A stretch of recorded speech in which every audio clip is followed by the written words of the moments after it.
பகவத்கீதையில் 31வது ஸ்லோகம்.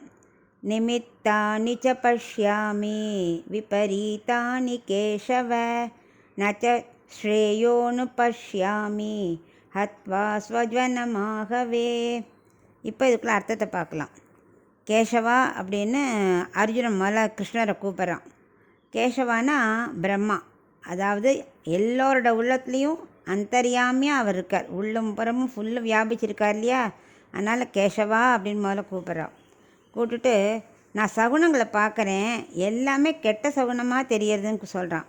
அதாவது ஒரு நாய் நேருக்கு நேர் நின்று குறைச்சாலோ, நரி ஊழையிட்டாலோ, கிரகங்கள் மாற்று திசையில் சொல்கிறது போல் தோன்றினாலோ சகுனம். அர்ஜுனன் இதெல்லாம் தோன்றது, அவனுக்கு எல்லாமே துர்சகுனமாக இருக்கேடான்னு தோன்றது.